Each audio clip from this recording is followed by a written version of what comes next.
Every healthcare provider starts with a medical and healthcare related ambition. We want to treat, serve, make people healthy, help them recover. There's this ambition to provide a service. A similar way that a chef opens a restaurant, the thing they want to do is cook great food and deliver great food to people who come there for dinner, for lunch, whatever it might be. So the motivation to go into healthcare, more often than not, is a clinical motivation. And the thing that is true for almost any healthcare provider at the beginning, whether you're a solo pediatrician or a massive hospital system, at the beginning, you only have one patient. And so that patient is going through an experience with you. And because there's only one of them, you can give them the VIP experience. They can have all of the support every time patient X doesn't follow up with something, has a question, has a concern. You can attend to them. And oftentimes you'll see this in smaller practices where the head practitioner, the lead consultant in the beginning is often using their own personal WhatsApp to provide post-consultation support. We work with a surgery, and actually this is true of the two principal surgeons. They create a WhatsApp group with every single patient together that goes through the journey, and they support that patient one-to-one in that WhatsApp group, which is an incredible thing to do. It also breaks once you have 100 patients, because you cannot possibly manage patient relationships from start to finish, from top of the bucket to bottom of the bucket, in your own personal WhatsApp. Doesn't work. And this problem gets worse as you start to layer on more people on top. Because one thing that is also true about healthcare is that you have a finite supply. You have a physical building, you have a certain number of people that you can bring through the system, provided you're not a telehealth provider or a remote therapy provider or AI-only service. If you are providing a physical healthcare service, you have a finite capacity. That capacity is the number of rooms that you have in your facility and the number of days of the week and the hours of the day that you're going to be open. And so you have a cap. And as a result, you can only hire so many people. You can only build a team that is so big. You can't build a team that scales infinitely a la Amazon. You can build a team that serves the capacity of that building. But the problem is you have more patients going through than the capacity, because in any given year, you've got 1,000 patients, 2,000 patients, 3,000 patients, 4,000 patients. But hey, what happened to those first 1,000 patients?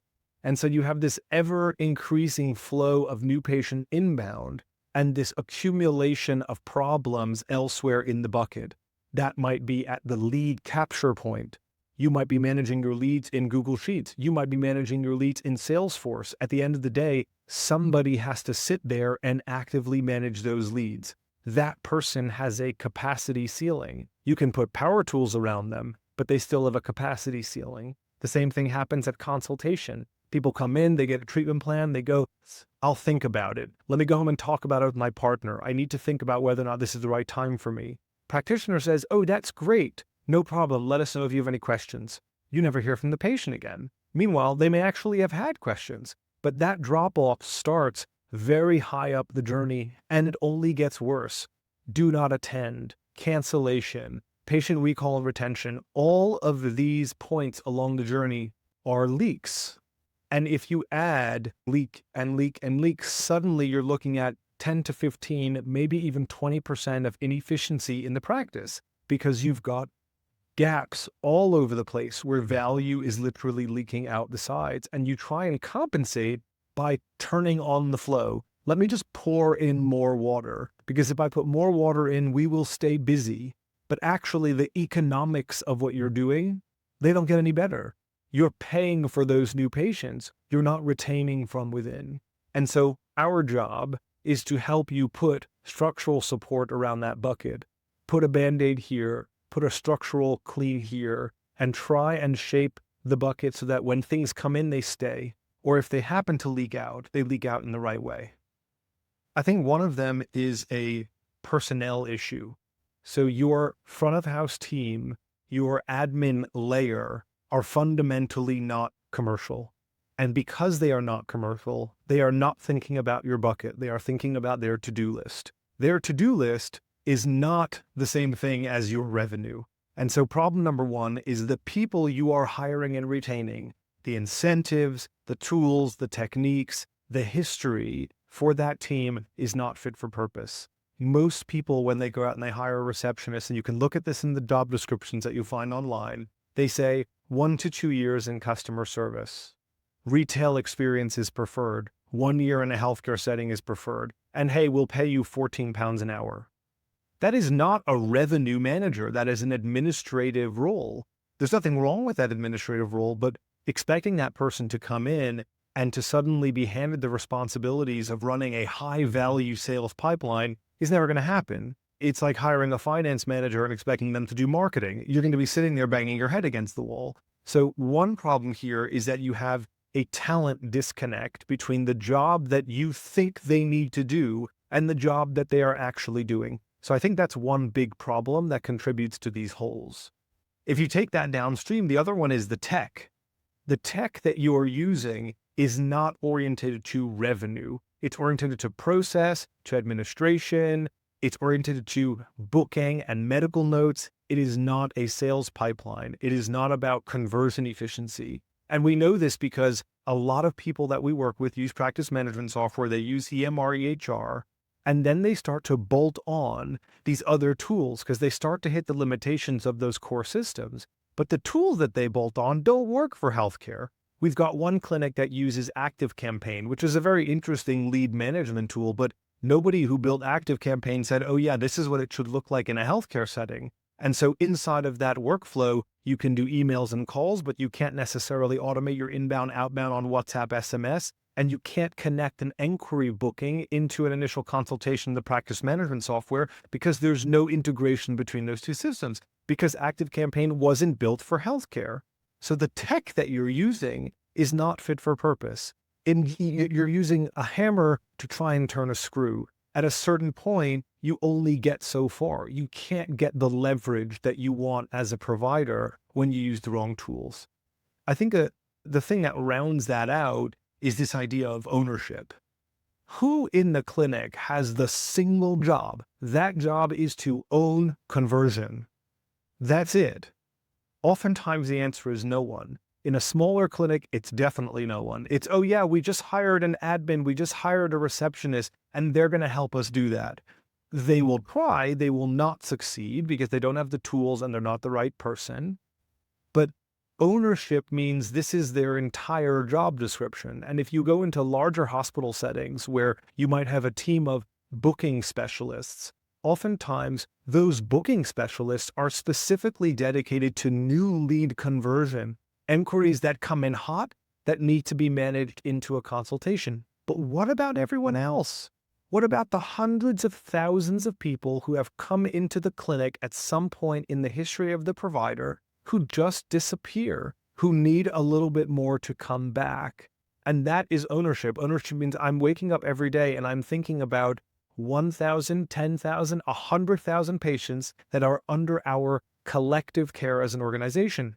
When you start to put those numbers against it, you realize why this is not an admin problem. This is not an extra 5 people problem because you've got 100,000 patients. In some cases, you've got 1 million patients that are just waiting for that follow-up. You can't do that with buttons. You can't do that with email everyone. You need a completely different engine to address, engage, and stop that leaking. The thing that we wake up to do every day is drive appointments. We have an entire team, engineers, techies, healthcare specialists, sales and conversion specialists. Our entire focus is on appointment conversion. That's it. That is the narrow intensity with which we focus on appointment from within the patient body.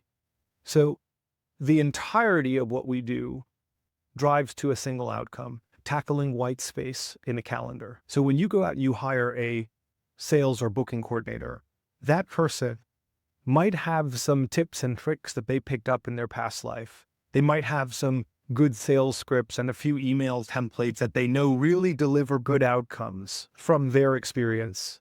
But that is the ceiling. The ceiling is how good is that person? And by the way, if you actually push into that data, the answer is off. They got lucky. Maybe they had a good run with a couple different communication templates. Maybe they have a gut feeling on what works. When you've got a single person who's overlaying subjective experience onto what works and what doesn't work, oftentimes you end up with some kind of collage of things that may or may not work. You treat it like an art, not a science. And in reality, this is a science. And the science is, let's take all of the data. When do people respond? How do they respond? Where do they respond? When do they book? How do we make it easier for them to book? How do we work backward from all of those key inputs and say, this is the conversion playbook. Your lead conversion playbook is not call them on the one day, call them on the second day, then send them an email and then say, ooh, we lost them. That's not how you run a sales playbook. We want to look at the data. What is the data underneath this? When do we contact people? What do we say? How do we say it? What channel do we use? Who needs to contact them? Should it be at the beginning of the month? Should it be at the end of the month? Leveraging that information, that intelligence, and using that to drive towards an appointment outcome is a totally different approach than how much time does this person have on their Tuesday to do this?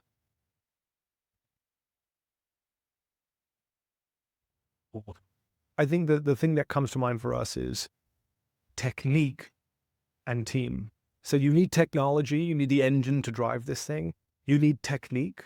So there's training, process, skill in this specific thing that we're doing, but you also need the team. You need the right people. And more often than not, and I don't say this to be disrespectful, but more often than not, the people who are attracted to service and administrative roles at the front desk are not the same people who are attracted to revenue-focused roles. It's just a different animal. In the same way it would be at any company where you have some people who are attracted to operations and some people who are attracted to sales. These are fundamentally different animals.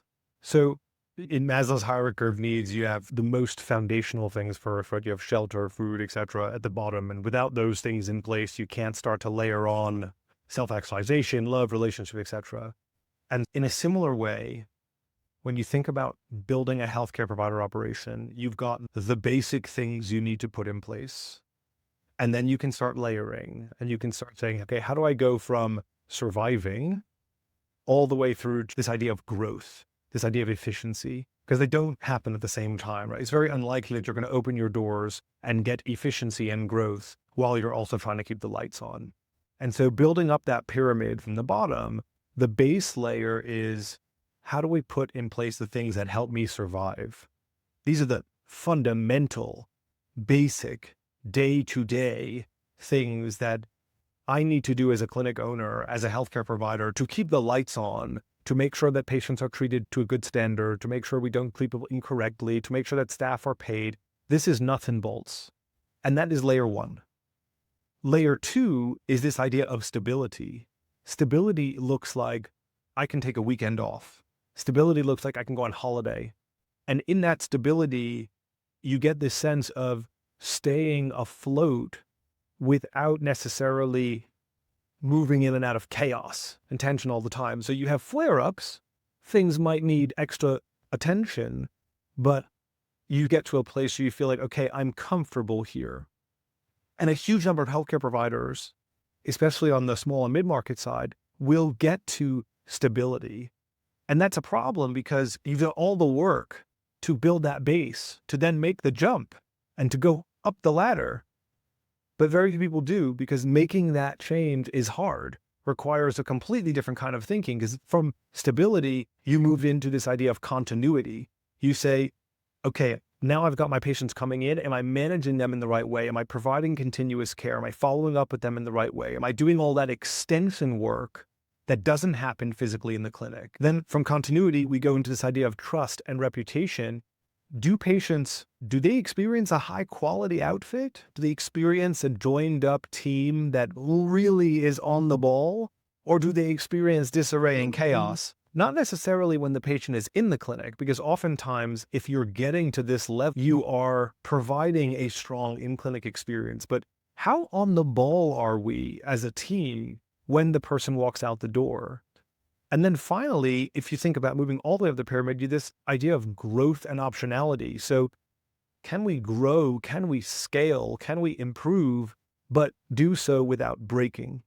And I think that's really the point of leverage that the best healthcare providers will achieve. This idea of we can do this again. We can copy paste it. We can expand. We can open a second location, a third location, and a fourth location, because now we have the playbook to not just support the day-to-day, but to support an ever-growing body of patients. And a lot of that growth and that support is going to happen when the patients are not physically in the clinic. So when we think about helping a healthcare provider move up the pyramid, it's going from basics to optionality and growth, because actually, if you're running a business, that is where you want to be. You want to be at the top. Otherwise, you're constantly fighting for survival. And that is not a really healthy place from which to operate.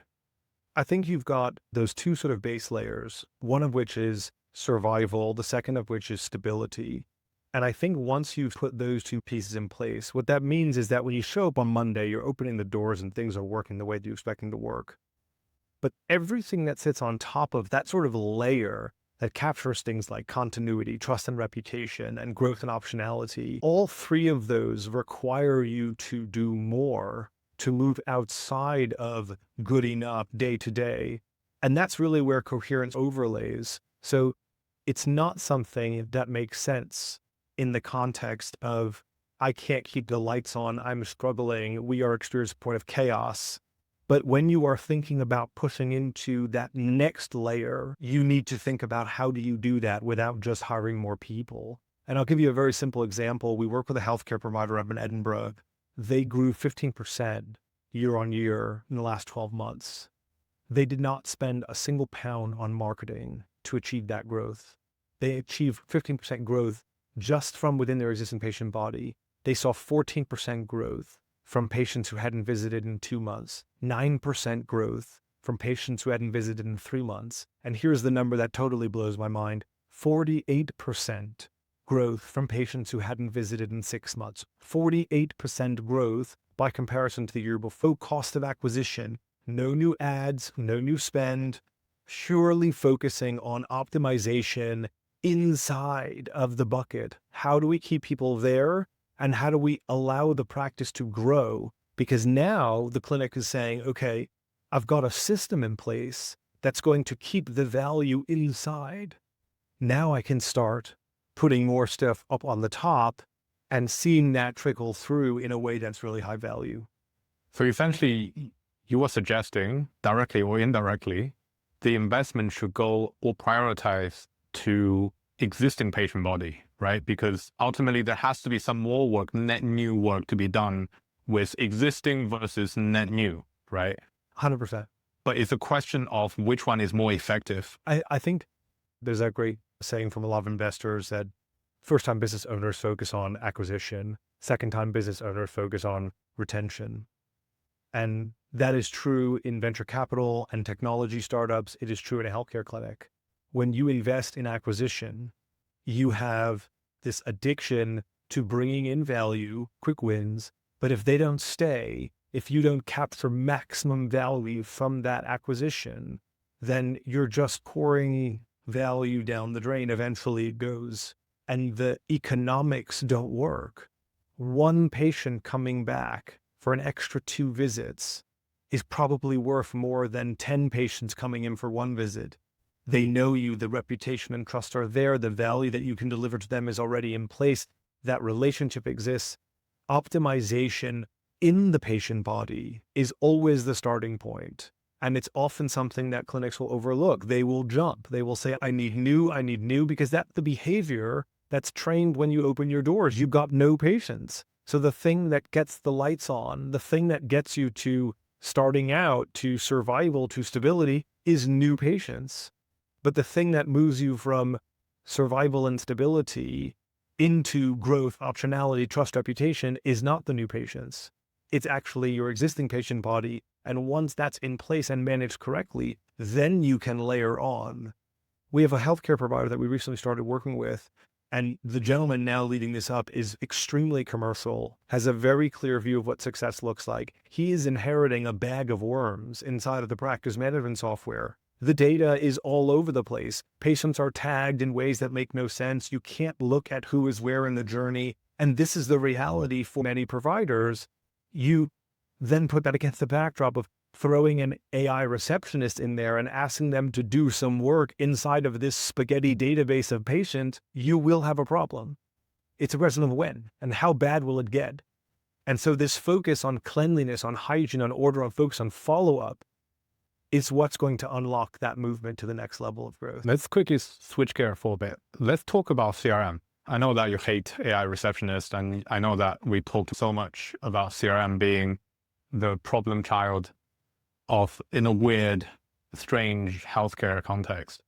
But there have been quite a few CRM or PMS that healthcare customers who use them quite a lot. And obviously Coherent integrates with the CRM and PMS. There's an inflection point as a healthcare provider, and I think it usually happens at about £1 million in turnover, ballpark, where the clinic is big enough that you need more than the basic tools that your practice management software will offer. So the basic tools that your practice management software offer are like lead management, new opportunities, loss one. That's fine when you're managing 20, 30 new inquiries a week. It's fine. It's not great, but it's fine. So when you're starting out, multi-system, not helpful. But inevitably, when you get to a certain stage, you will need to make the jump because you will come to realize that your practice management software has a ceiling. And that ceiling is booking, medical notes, not lead conversion. And so what we usually see from the ambitious growing providers is this coupling of tools. So I'll give you one example. We work with a healthcare provider that uses a combination of Pipedrive to manage new deals, new inquiries, Klaviyo to manage email marketing, and then their practice management software. You can imagine the data between those two systems not intact. So you've got a lead in this system, they're getting marketing mailers for some other program in that system, and they also have a booking in the practice management software. So forget the data hygiene for a minute, but using multiple tools is an inevitable choice. We have another healthcare provider group that we're chatting with now for a couple months. They are very invested in HubSpot, which has been doing the right thing for them. The right thing in this case is bringing order to the inbound, but it's not optimizing. It's not doing the hard work of feeding back on the system. So it's great that it lets them run a playbook. It's great that it lets them say, okay, I want to do this touch point, that touch point, this phone call, that phone call, then mark it as lost. That's already a huge improvement to what a lot of healthcare practice management software will allow, but it's not getting smart. It's not getting better.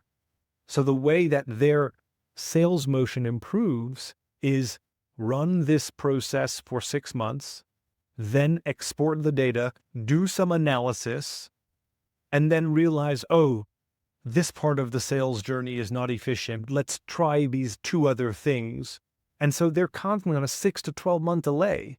And they're also not optimizing in the right way because they're not looking at something holistically. They're looking at their specific patient body. They're not looking at a huge body of data outside of their provider operations. So we see practices start to use CRM as they get bigger, but using CRM the right way is a whole different problem. There's a private hospital that we were introduced to recently. They just went through a 2-year Salesforce Health Cloud migration, cost them tens of thousands of pounds, hundreds of hours.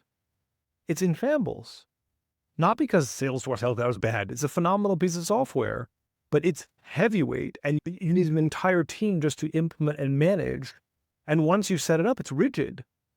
These are your workflows. It's fixed.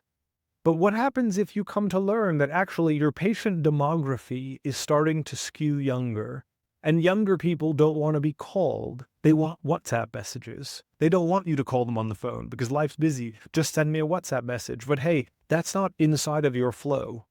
So immediately your flow is rigid and it becomes outdated. And now you're losing as opposed to winning because what you implemented 2 years ago and the process that you think was right to take a lead inquiry from initial interest down to consultation is actually no longer best practice. And you don't even know what best practice is.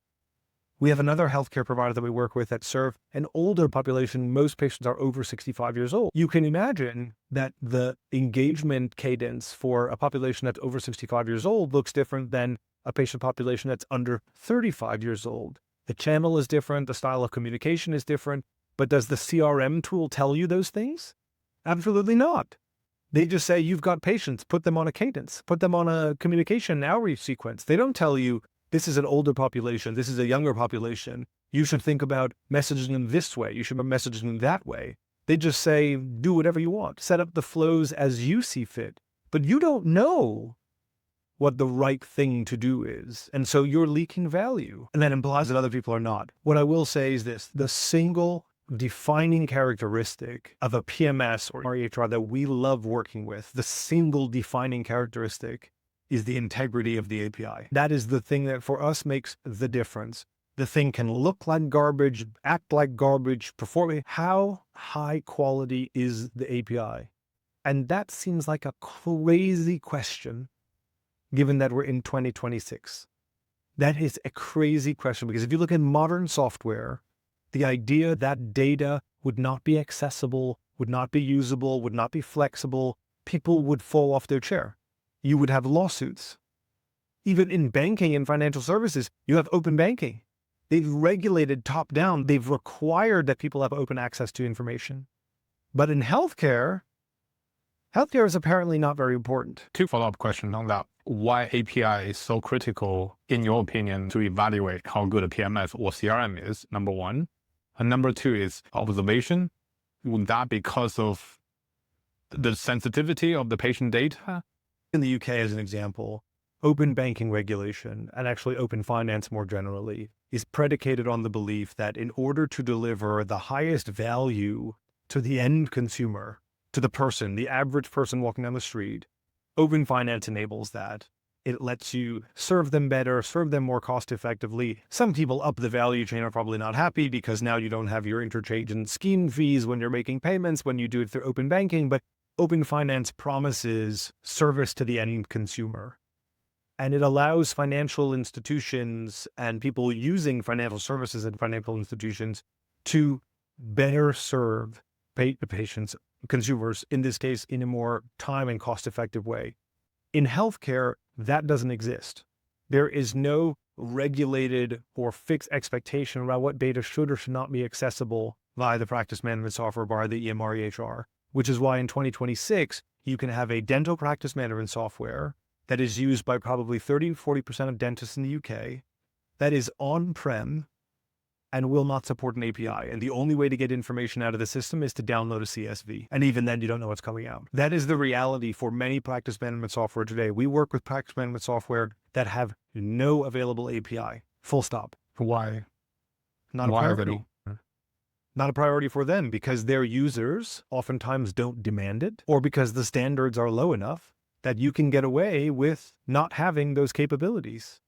And fortunately, we have ways of working around that. They're not pretty, but we can still deliver patient relationship augmentation working with those systems. But the thing that separates great from terrible is the extent to which the API is stable, reliable, and high integrity. And if it is, the things that you can do as a healthcare provider go far beyond the buttons that you can push inside that system.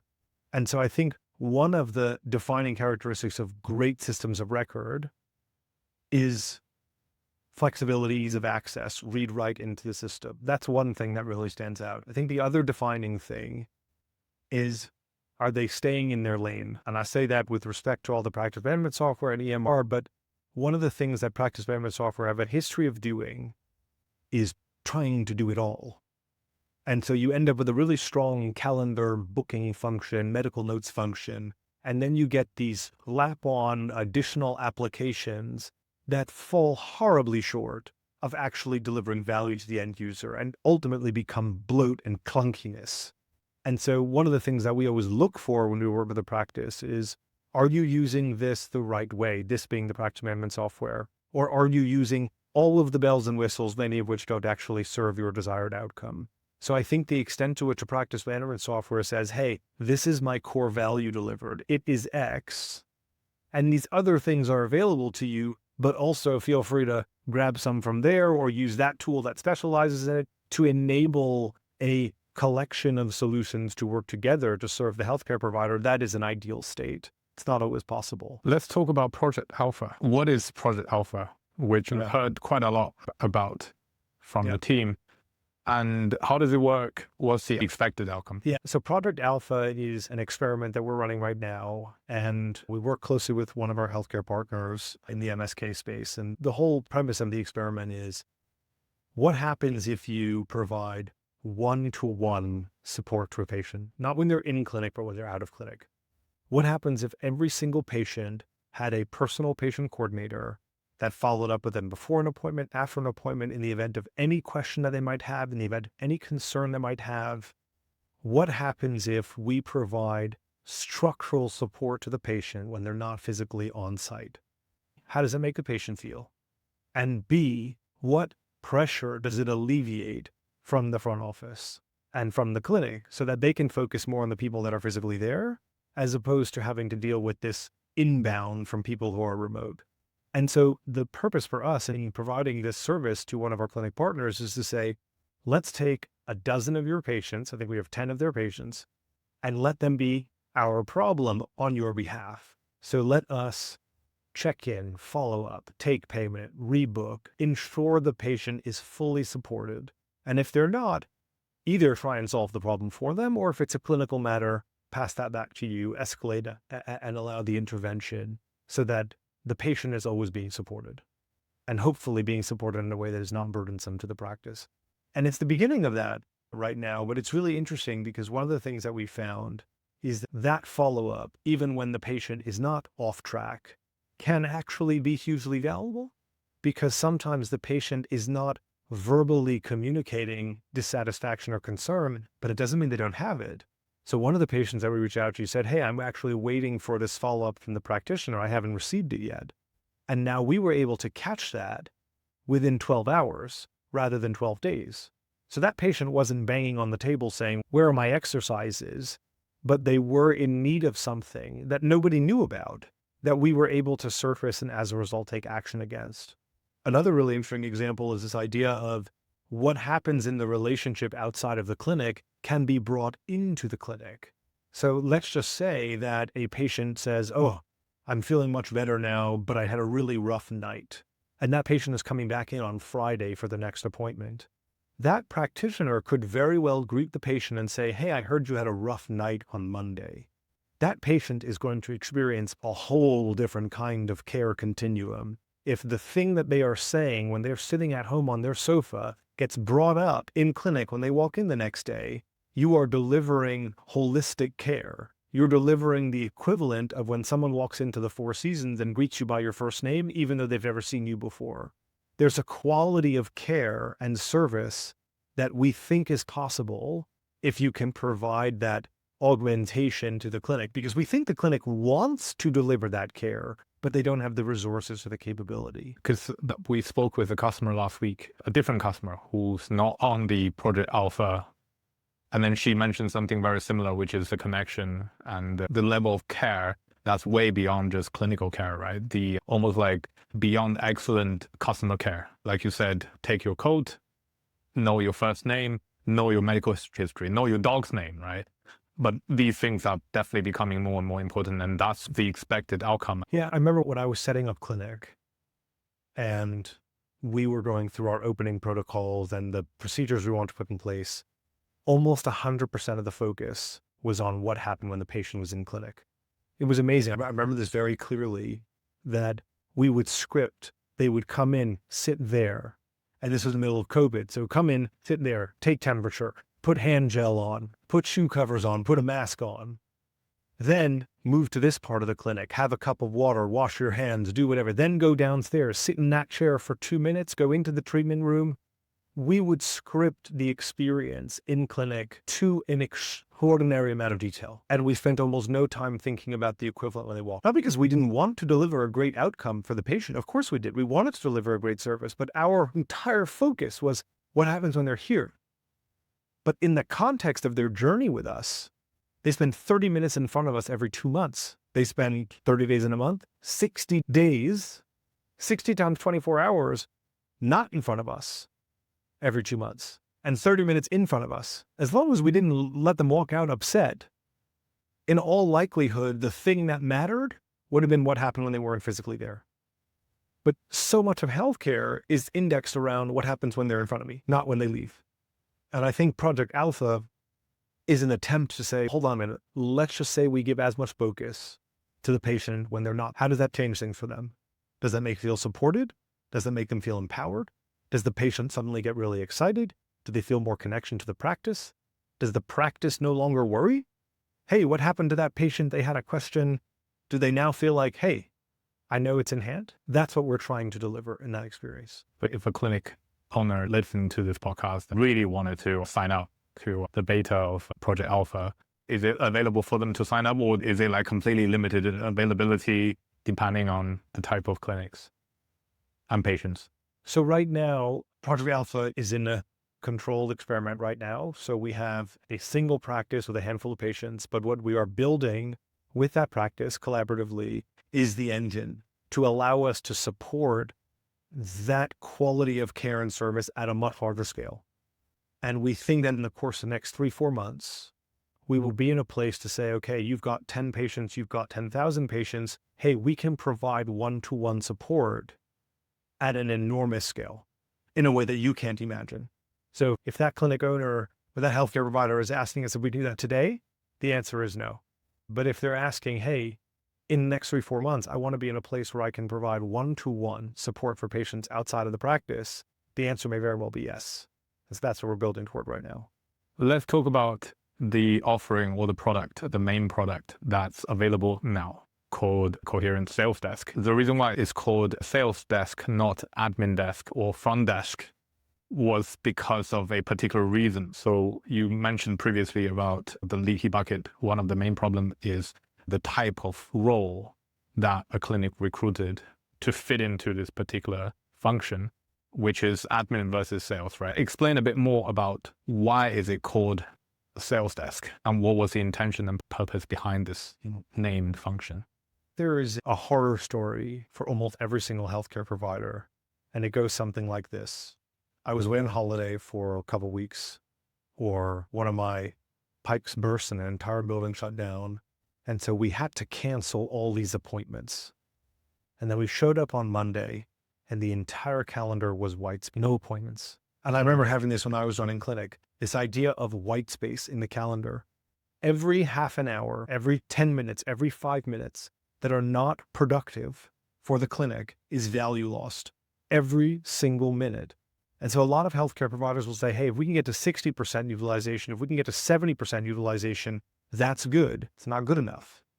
It should be 80% utilization, 90% utilization. In some cases, 110% utilization. Wait, how can you get to 110% utilization? You have a wait list. People are banging on the door. When can I get in next? When can I come in next? Oh, you're available on Tuesday. You're available on Wednesday. Airlines oversell flights all the time. It's a fixed asset, much like your clinic. Number of seats on an airplane. You can only put so many people on there. You can still sell wait lists. So for us, this idea that there's white space, whether you are a 10-site private hospital, a transatlantic hospital group, a small clinic serving middle-aged X looking for certain outcome Y, whatever your healthcare provision is, you have a white space problem on the calendar. And the question for us is, how do we address that white space? And we'll tell you how you don't address that white space. Adding more front desk people, adding more admin people, adding some extra time between appointments. The thing that changes the game for you in addressing that white space and doing so in a way that is not just dump money on top of the funnel and just spend more on marketing. The thing that gives you leverage as a healthcare provider is a sales function. That sales function focuses on new leads. It focuses on consultations that don't progress to a treatment plan. And it focuses on disengaged drop-offs or patient recalls that somewhere along the way fall into the distance. When you optimize there, you start to address white space. And that is very much the motivation for the name, Sales Desk, because a salesperson, a person indexed to appointment to revenue, that person is going to focus scientifically, methodically on how to reduce white space, as opposed to a front desk team, which more often than not will look at a calendar and say, we've got some white space, and then they'll do nothing. They're not bad people. It's not because they're bad. It's because this is the wrong person. If you put me in front of code base and you say, we've got bugs in the system, I will sit there and look at it and I will do very little. I will try and throw ChatGPT at it. I will try and throw some sort of coding agent at it, but I will not do what an engineer will do because I'm not the right person. The exact same thing is true in this case. If you show an administrator an empty calendar, their response will be, that's not good. What do I do? If you show a salesperson, a conversion-minded person, a revenue manager, if you show them that same calendar, they will say, show me who we have not contacted. Show me who's off track. Show me where I can capture more value. We are solving for appointments. We work with a healthcare provider. We started on the 12th of January. In 2.5 weeks, we booked 81 appointments. It was the best month ever. This clinic has been around for, I think, 10 years. In 3 weeks, it was the best month ever. We didn't do magic. We brought a sales mindset, a retention mindset, an appointment-driven mindset to a provider that was at level 2, a provider that had stability, but didn't have that growth on top, that didn't have that movement into, now we're thriving. That's the transformation that we think is possible for many healthcare providers. Let's talk about these healthcare providers. Yeah. We notice that there is quite a bit of a psychographic where the headspace where the clinic owner is at in terms of their journey of growing clinic. There is a pretty clear pattern where the best performing clinics are generally operated by a certain type of clinic owners who are not necessarily young, but very ambitious, very commercial driven. Talk to me about this kind of dynamic, this kind of characteristics. What was the end game for them while doing that? So there's a certain kind of healthcare leader that is thinking about how to get better, how to do better, how to do more, how to better serve patients, how to grow, how to reach beyond the scope of, here's what I'm doing right now. And those entrepreneurial, growth-minded, ambitious clinicians and clinic leaders, they attract a front office team that are similarly pushing forward. And you can see it all the way through, because when you find an entrepreneurial clinic leader, they are bringing a different kind of administrative team with them. They're bringing a team that are looking for what's next, that are trying to stretch, trying to reach, as opposed to if you have a clinic leader who's saying, you know what, fine where we are. They will attract talent that are equally happily saying, fine where we are. We find that the clinic teams that are indexed to how do we grow, how do we move the needle, 1% here, 5% here, 10% here, how do we make things better? That type of clinic, that type of healthcare provider, we get on like a house on fire because we're constantly trying to optimize. Oh, last week we had this conversion rate. How do we make it better? How do we move to that? Lift 2% on this conversion. Oh, hold on a minute. That was the wrong patient. A contact was it? It's a team sport. And when we find that we're in a relationship with a clinic that's pushing us and we're pushing them, suddenly we create something together that would not have been possible. And the question is, why are they acting that way? Because they have different vision for what success looks like. Maybe success is, I want to open more facilities. I want to expand my reach. I want to bring in more clinical services. I want to increase the quality of my care. I see a future that goes beyond what I'm doing right now. And I'll give you a counterexample to that. I reached out to a COO of a dental group here in the UK recently, a growing dental group, modern brand, very high energy CEO, perhaps less COO. So I reached out to the COO. I say, hey, listen, how do you handle patient recall? He says, we have a very good recall process. I said, great, what is? Should we chat about it? We do a lot of patient recall. Here are 5 things. And I shared with him, here are 5 things that we have found from tens of thousands of data points in patient recall. Send on this day, send at that time, be mindful of this. Are you open to a 10-minute phone call where we can share war stories? There's no sales pitch. We'll help you. We'll share our insight. We do this all day. This is literally one of the only things that we do. You're running an entire provider network. Let's get on a 10-minute call. No strings attached. I won't try to sell you anything.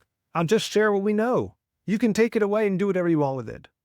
The response was, oh, now's not a good time. I've got some projects going on. Now, I can appreciate being a former clinic leader that looks like a wolf in sheep's clothing, right? But you have this sense of this person's going to try and sell me something. And of course, there's an element of truth in that. But equally, are you willing to part with 10 minutes to potentially lift revenue by 10%. That mindset is 10 minutes. By the way, they have 20 sites across the UK. Let's say each site does £1 million a year. So the £20 million turnover business. 10% is a big number, worth more than 10 minutes. So you've got two buckets of operators. You've got the operator who's saying, you know what? 10 minutes is worth £2 million. Then you've got another kind of operators, I'm just drowning in it. I can't, cement keeps falling on my head. The pipe is out, this is out. And oftentimes, counterintuitively, sometimes those providers, those executive leaders are actually the ones who are running larger organizations.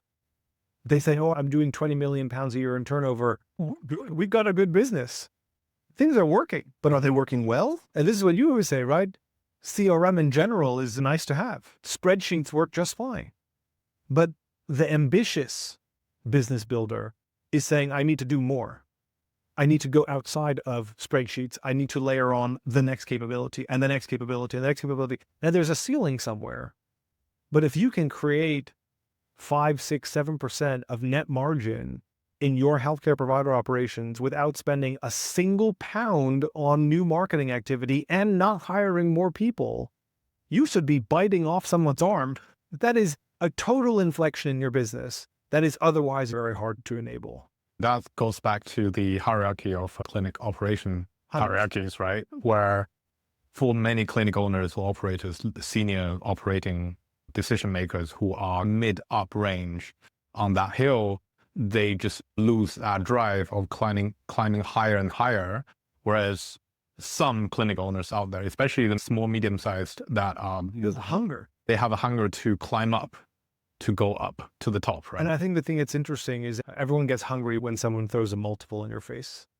You're running a healthcare clinic, maybe you're running 5 clinics, and you say, okay, now it's time for me to sell all my hard work. I want to see value back. So you go to a private equity group, you go to an upstream buyer, and you say, I want to be valued at 6x EBITDA. I want 6 times my EBITDA. And the private equity group looks at you and says, okay, but the business is worth 3.1. So all those retirement plans that you have, gone out the window. How much revenue would that clinic be doing? Let's say you have 2.5, 3 million, and what comes out of 2 million after you take out cost in the business, et cetera, maybe you've got £300,000-400,000 in net profit at the end. So you're saying, okay, I want to sell for 6x. I take a couple million off the table. Some goes to the tax person, and then I get my early days retirement. And then private equity will look at it and say, the principal practitioner is carrying 70% of the patient book. You don't have strong retention in the patient body. You don't have strong acquisition metrics. Actually, this is worth 3x EBITDA. So, okay. Then everyone's hungry.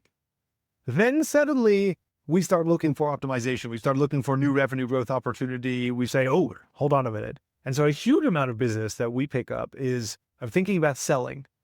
In the next 5 years, I want an off-ramp, and I want that off-ramp to be meaningful. I want some buyer upstream to look at this business and say, oh, I found a good one. We are retirement planning for a lot of those healthcare leaders. We're helping them say, okay, I need to get to the next stage so that I can be valued at X.